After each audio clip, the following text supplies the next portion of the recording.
আসসালামু আলাইকুম। আজকে আপনাদের আমি তৈরি করে দেখাবো লাউ দিয়ে মাছের মাথা রান্নার রেসিপি।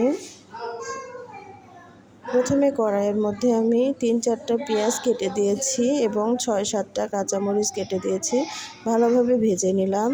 এবার ১ চামচ জিরা বাটা, হাফ চামচ আদা বাটা, হাফ চামচ রসুন বাটা দিয়ে ভালোভাবে মশলাটাকে কষিয়ে নেব। এবার ১ চামচ ধনিয়ার গুঁড়া, হাফ চামচ হলুদের গুঁড়া এবং ১ চামচ লবণ দিয়ে ভালোভাবে মশলাটাকে কষিয়ে নিলাম। এবার লাউগুলো আমি দিয়ে নিলাম, ভালোভাবে কষিয়ে নিতে হবে। একটু সময় নিয়ে তরকারিটা রান্না করতে হবে, কারণ লাউয়ে এক্সট্রা কোনো পানি ব্যবহার করতে হবে না। লাউ থেকে যে পানি বের হবে সেটা দিয়ে রান্না কমপ্লিট হয়ে যাবে।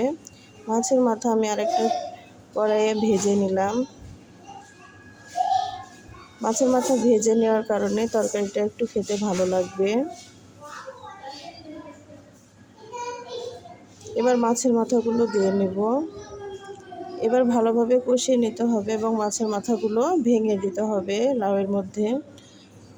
একটু সময় নিয়ে আবার কষিয়ে নেব।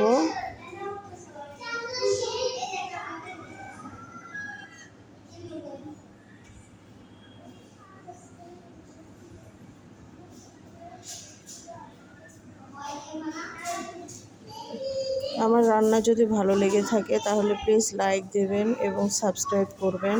আপনাদের একটি সাবস্ক্রাইব আমাকে অনেক দূর এগিয়ে নিতে সাহায্য করবে এবং উৎসাহিত করবে।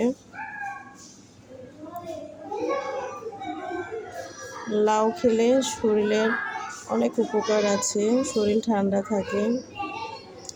এবার আমি ঝোলের জন্য পানি দিয়ে নেব।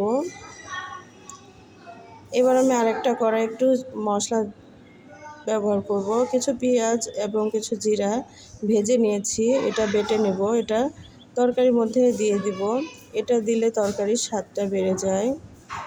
আপনারা যারা দেন না একবার দিয়ে দেখবেন, খেতে খুব ভালো লাগবে। এই তো প্রায় লাউটা আমার হয়ে এসেছে।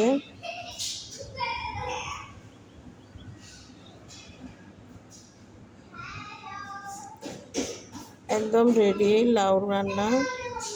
সবাইকে আল্লাহ হাফেজ।